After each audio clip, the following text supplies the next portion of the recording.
Salut les amis, bonjour et bienvenue sur Aki Télé. La magie de l'ange bleu, épisode 2. La dernière fois, vous découvriez l'extraordinaire personnage qu'est Patty Bad. Aujourd'hui, un personnage sulfureux, mais ô combien essentiel dans ce cabaret. Il s'agit de Coco Charnel, l'humoriste. Et puis on a aussi voulu vous faire découvrir la petite salle, là où tout a débuté pour ce célèbre cabaret. Découvrez la fille de Patty, Jenny Morgan, la meneuse de revue. Absolument. Alors là, c'est la loge de notre humoriste comique. Ah, elle est super. Carole Barbier. Carole, on peut rentrer? On peut tourner? On tourne. Les amis, les coulisses de l'ange bleu avec Coco Charnel. Ah, il fallait y penser. Hein. Coco Charnel, mais ton véritable nom, c'est Carole Barbier. Carole Barbier. Carole Barbier, qui est comédienne, issue d'une longue lignée familiale de comédiennes et de comédiens, et qui a fait une très très belle carrière au Café Théâtre. Et c'est au Café Théâtre que je l'ai débauché. Voilà. Elle ne le regrette pas. D'avoir été débauchée. Non, non, pas du tout. Non, je ne le regrette pas parce que d'abord, ça m'a appris une autre partie de mon métier en travaillant en clown, mon Auguste, et puis parce que ça m'a fait faire des jolies rencontres. Donc, Alors, tu es là combien de fois par semaine? Parce que des fois, tu fais le spectacle de l'après-midi oui. et du soir. Ça a été le cas aujourd'hui, peut-être?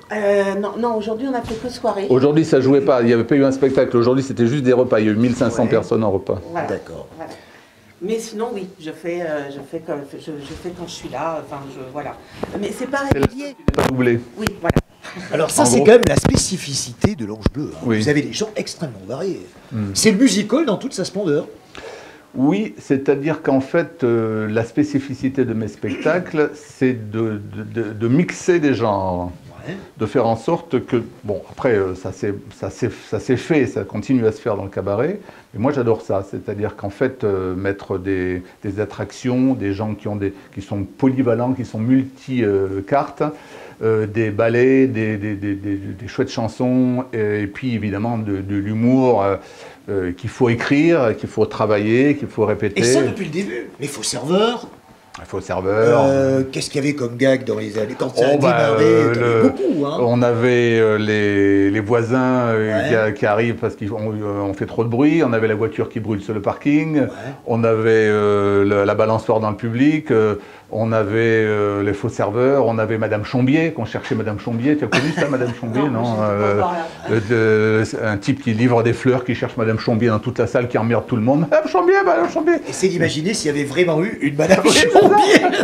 Ça aurait été le gag absolu. Tu vois, qui se barre avec les fleurs.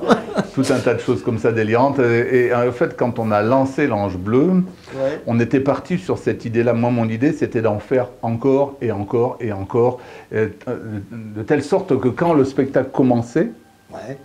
les gens pensaient qu'il était terminé. En Et ouais, réalité, parce que pendant le spectacle, on faisait tellement d'animations et tellement de choses. Les gens me disaient, ouais, quel beau spectacle. Je dis, mais il n'a pas commencé. ça n'a pas commencé.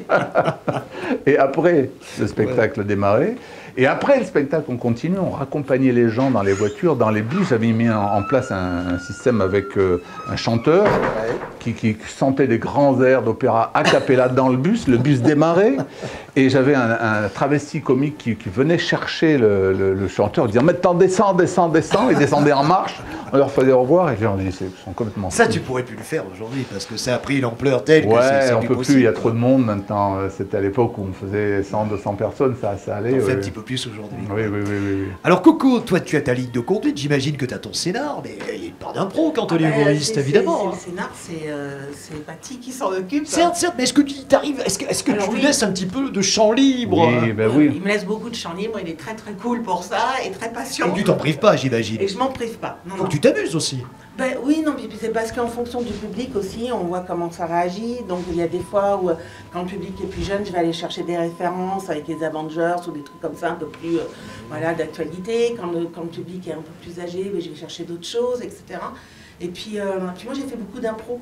Donc, Mais t'as un langage très châtié, quoi. Ça descend pas souvent en dessous de la ceinture ou ça reste Ah, non, quand même non, dans, non, non, mais dans là- le, dans, je non, dirais, mais là, c'est- tu respectes ton public. Ça, c'est pas le genre de la maison. Ouais, C'est non, pas le genre de la maison. Non, ça peut être grivois, mais pas vulgaire. Ouais.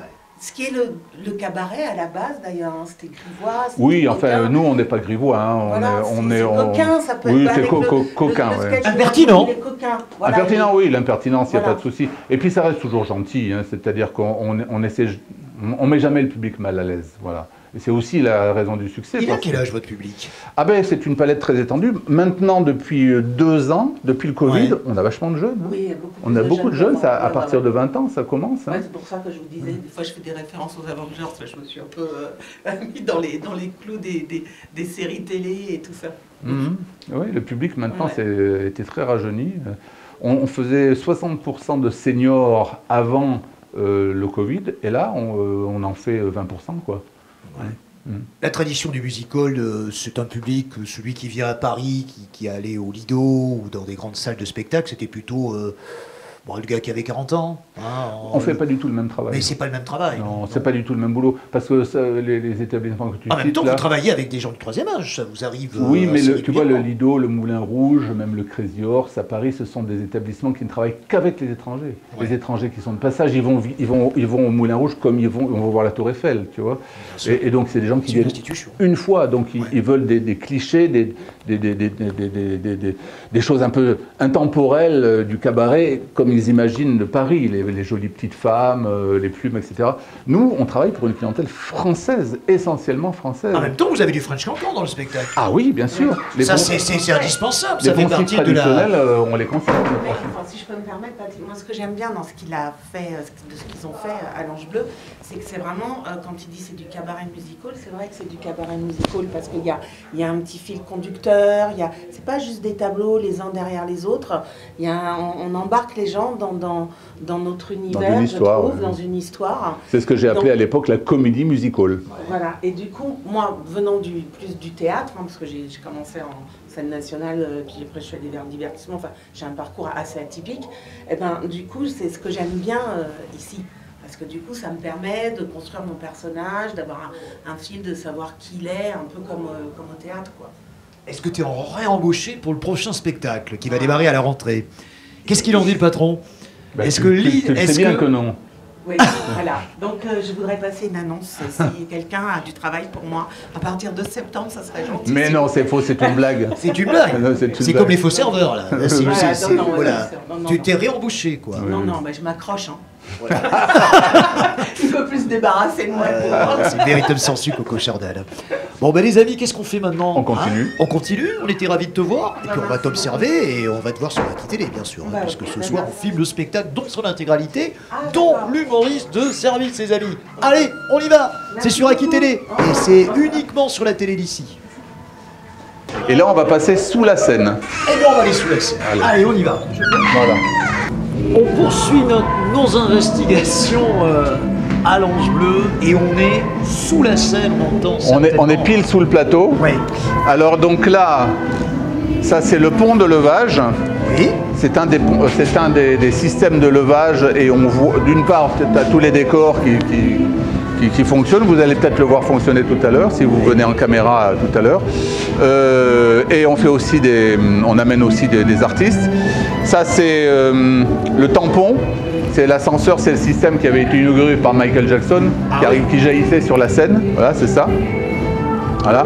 C'est Là- très important de dire que tout ce que nous avons ici, vous le montez vous-même. Oui, Ça oui, vous on a coûterait tout une fait nous-mêmes, fortune oui, si oui. vous deviez le faire. Alors là, on a un petit avant-goût de ce qui va se passer sur le prochain Oui, spectacle. ça c'est le matériel qui va rentrer en scène dans 5 mois sur le Oui. spectacle Infinity. Oui. Et ça, ce sont des buses pour des jets d'eau. Et vous en avez aussi de ce côté-là. Ouais. Voilà, c'est tout du matériel qu'on fait nous-mêmes et ça c'est vraiment la spécificité de l'Ange Bleu. Et là c'est Alexandre. Alexandre Duvoulet, qu'on a vu tout à que vous l'heure, avez vu hein. tout à l'heure. C'est un ingénieur de formation.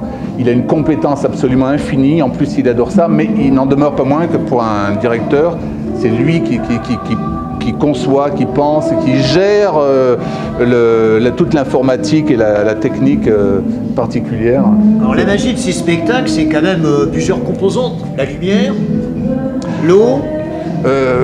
Qu'est-ce que vous avez aussi Dans Infinity, de façon générale, est-ce qu'on retrouve des constantes dans tous tes spectacles?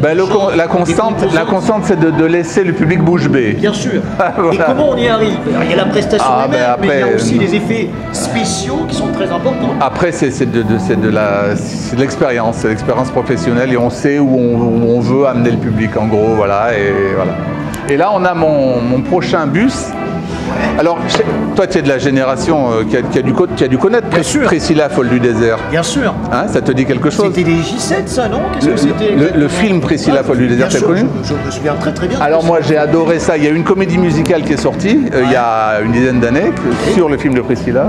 Et moi, ce que j'ai voulu, c'est refaire dans Infinity un tableau Priscilla. Et donc, il fallait commencer par refaire le bus qui traversait le désert. Et donc, on s'est tapé le bus, là. Et donc, on a un décorateur qui travaille merveilleusement l'acier, etc. Et il s'appelle Jojo Bull, tu le connais peut-être. Je le connais très bien. Voilà, tu le connais très bien. J'ai travaillé avec lui. Voilà. Dans le passé. Et donc, on va avoir l'apparition de Elvis Presley là-dedans. Ouais. Tu vois, l'orchestre qui montera sur le toit. Et ça fait vraiment pas longtemps qu'on l'a, celui-là. Il est pas encore tout à fait terminé. Mais... Alors, je disais tout à l'heure, un J7, je crois pas, c'était Peugeot qui faisait ça. Je sais plus non, mais il a été entièrement construit. Hein. Il a été construit, c'est exactement le bus de Priscilla. Ah, c'est exactement celui-là.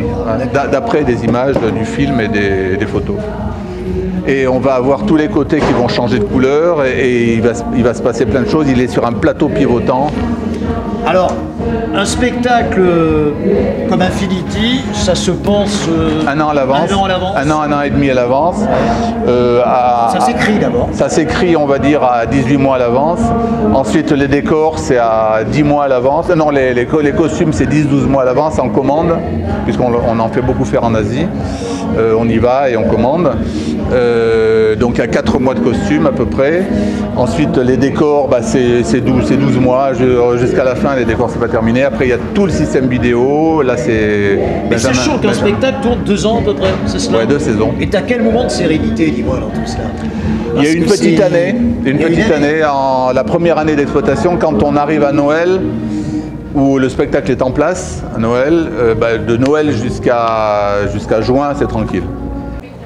Alors là, on est dans le hall de ce qu'on appelle la petite salle, avec donc un autre spectacle qui va tourner ce soir. Et là, vous avez Alexandre Duvolet, qui est le directeur de l'Ange Bleu, le boss, Big Boss. The Boss, dont les parents voulaient monter un thé dansant, me semble-t-il, il y a quelques années, en 97, oui, et puis c'était pas prévu pour faire cela. Voilà, et puis tout ça a évolué en un théâtre, cabaret, et puis encore plus grand quelques années plus tard. Voilà.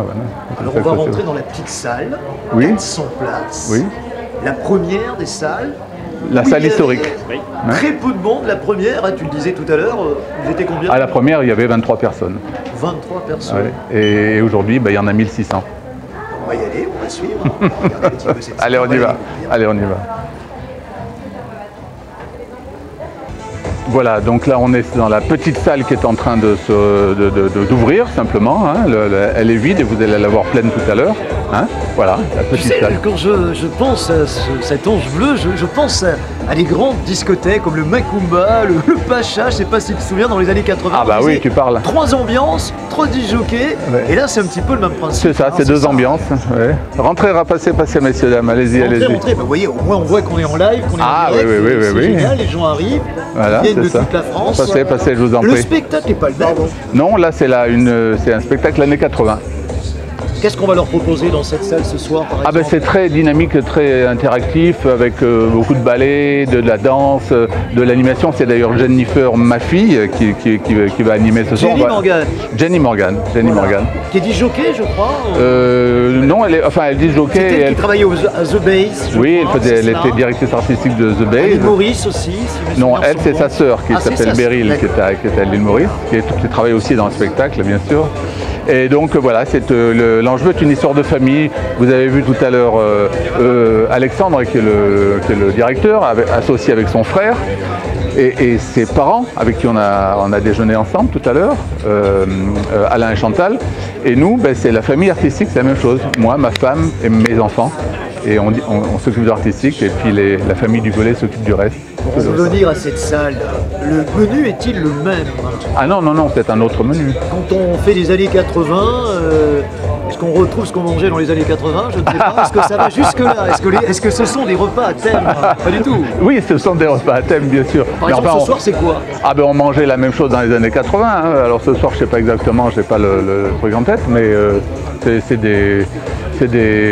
toujours copieux à l'Ange Bleu. Hein. C'est toujours des plats copieux, c'est de la viande, c'est des grillades, c'est des salades, c'est des trucs sympathiques. Pendant des années, on a offert au public une garbure, une vraie garbure. Et ça a été bien consistant. Ah oui, ça a été le succès de l'Ange Bleu, ça, la garbure. Voilà, tiens, regarde, tu vois, on a des amuse-bouches. Ah bah oui, ça, on leur sert ça systématiquement. Ah oui, ben ça, ce sont les repas. Oui, et quand ils ont fini, ils ont plus faim, quoi. On va aller dans les coulisses, allez, venez voir. Allez, on va passer par la scène. Bon, alors là, on est sur la scène de la petite salle de l'Ange Bleu, tu vois, donc le public est en train de s'installer, et c'est la salle historique, hein, c'est-à-dire que ici, j'ai fait pendant 10 ans des spectacles avec 6-7 décors, vous allez voir derrière, c'est très très très équipé, c'est grâce à ça, grâce à ici, qu'on a monté tout le reste. Hein. Alors la scène est 3 fois plus petite, voire 4 fois plus petite. Ah ben non, là on est sur le proscenium, là il y a 1,70 m, mais derrière il y a 7 mètres de plateau. Hein. Ça c'est le secret. Ouais. On va aller, venez, suivez. Suivez. Alors là, sur cette petite scène, ouais, c'est un peu difficile, mais on a quand même un plateau de 70 mètres carrés. On a 14 perches en haut qui nous permettaient à l'époque de faire 7 décors. Et pour une salle de 400 places, c'est quelque chose d'énorme. C'est-à-dire que quand je suis arrivé ici au début, j'avais dit à la famille du volet, il faut qu'on ait une scène pour faire du vrai spectacle. Ouais. Eux, ils ont dit banco. Et ils ont monté cette scène-là et on a fait du vrai spectacle et c'est ce qui fait que l'Ange Bleu a tellement bien marché. Ils prennent un risque énorme quand même financier parce qu'ils n'ont aucune certitude. Patibal, c'est un grand magicien, c'est un fantasmagique, c'est quelqu'un qui a une notoriété. Mais tu n'étais pas vraiment le chef d'entreprise que tu es devenu. Ah ben non, c'est sûr. Tu as grandi avec l'Ange Bleu. Oui, des choses, hein. Oui, enfin bon, moi je suis arrivé à l'Ange Bleu, j'avais déjà 40 ans, hein, donc j'avais quand même déjà une large carrière derrière moi. J'avais fait les Jeux Olympiques, j'avais fait des tournées étrangères pendant 15 ans, j'avais monté des tas de numéros qui avaient très très bien marché. Mais tu n'avais pas un lieu. Non, j'avais pas un lieu. Non, j'avais pas un lieu et j'ai eu cette expérience-là complètement unique là, c'est sûr.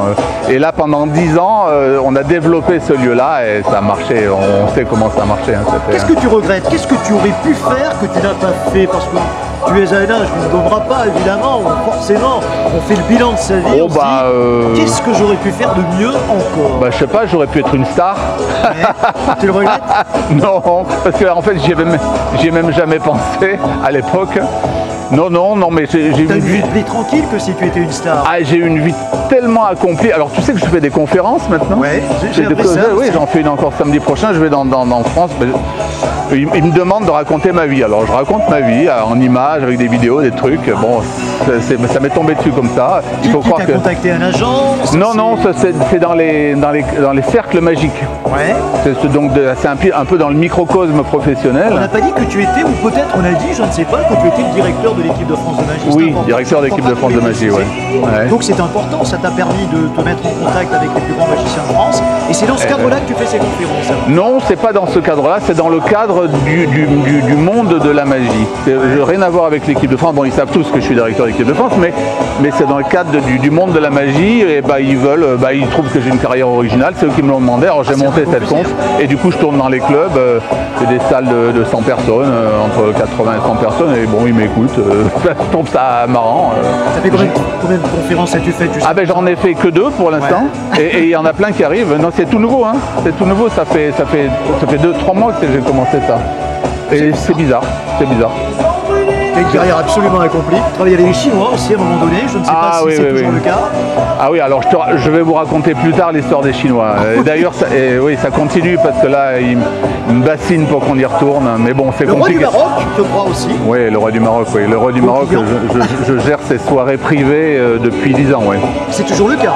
Oui, c'est toujours le cas. À part la période Covid, évidemment. Oui, le roi et puis le prince Moulay Rachid. Voilà. Eh bien, écoute, on va tout savoir de tes affaires, de ton business, mais surtout de l'Ange Bleu, hein, parce qu'effectivement, c'est pour cela qu'on est venu ce soir, les amis. Allez, on continue, dans le coulisses. Ah, là, on a un peu plus de lumière. Génial. Allez. Ça fraude, ça fraude. Ah, Christophe avec les C'est plumes. le, Hein, par- les plumes. c'est le Paris de Montmartre. C'est le Paris de Montmartre, les amis. Hein, Allez, on se encore. croirait, on se croirait finalement dans les grandes salles parisiennes, mais c'est mieux que les salles parisiennes. Qu'est-ce que t'en penses? Ah bah oui. C'est fou, ça. Et là, t'as la verte. Là, tu as la verte. La verte, elle est pas mûre, quoi. Allez, je te montre les coulisses de la petite salle. On est toujours dans la petite salle. Alors voilà, on est dans une des loges de la petite salle de l'Ange Bleu. Vous avez certaines des danseuses qui arrivent, qui sont encore en tenue de ville. Et vous avez Jenny Morgan, qui est l'animatrice et qui est ma fille. Ta fifi. Ma fille. Voilà. Et qui est enceinte aussi par la même occasion. Ah, Et qui est enceinte de 7 mois. Et qui travaille enceinte. Ah, voilà, Et tu arrives à travailler enceinte sans problème. exactement, oui. Ça, c'est génial. Oui. D'où vous venez, les filles? De Bordeaux. De Bordeaux. De Bordeaux aussi également. Contrairement à une idée reçue, il n'y a pas que des Ukrainiennes. Alors là, on est dans la petite salle. Les Ukrainiennes sont dans la grande. Les Ukrainiennes sont dans la grande Ouais. salle. Bon, très bien, très bien. Mais on a de grandes qualités de danseuses à Bordeaux. Hein. Ah, mais je n'en doute pas. Alors vous, c'est les années 80, c'est C'est ça? ça. Alors vous allez danser sur quoi, par exemple, ce soir? Je ne sais pas. Quelles sont les stars? Il y en a tellement dans les Il années va y avoir 80. Claude François, Voilà, Ah oui. Bonhomme, voilà. Même si, On revient vous voir tout à l'heure en pleine soirée. Allez, à tout à l'heure. Allez, à tout Ok, à l'heure. super. Amusez-vous bien. Merci. Salut, bonne soirée. Voilà, et là on revient donc au fond de la grande salle. Très bien. Hein, regarde, on va juste jeter un œil qui s'est rempli entre temps. Ah oui. Hein. On est dans les stars. Alors chauffez un petit peu le public, hein, parce que je crois qu'il y a des chanteuses. Ah oui, non, mais il y a toute une animation de repas au début, et c'est ce que je te disais tout à l'heure, on leur raconte l'histoire de l'audition, comment ça se passe à l'Ange Bleu, et on leur dit là, vous allez participer à l'audition. À quelle heure commence? À 20h30, je sais pas quelle heure il est là. Là, il est 20h. Bah, dans 30 minutes. Non, 25 minutes, pile. Alors, l'Ange Bleu, c'est une locomotive, hein, c'est-à-dire que ça commence pile à l'heure, on sait exactement ce qui se passe à chaque minute. Et puis, Une heure et voilà. demie de spectacle, à peu près? 1h53. 1h53. Ouais. Des chanteuses, des... Ah ben tu vas voir, hein, c'est très commence divers. un petit peu. C'est très divers. Ah non, là avant, c'est l'animation de repas jusqu'à 23h. Et l'animation de repas, c'est quoi, par exemple? Ah ben c'est du chant, de quelques chorégraphies, et c'est toute une histoire qu'on raconte autour de l'audition de l'Ange Bleu.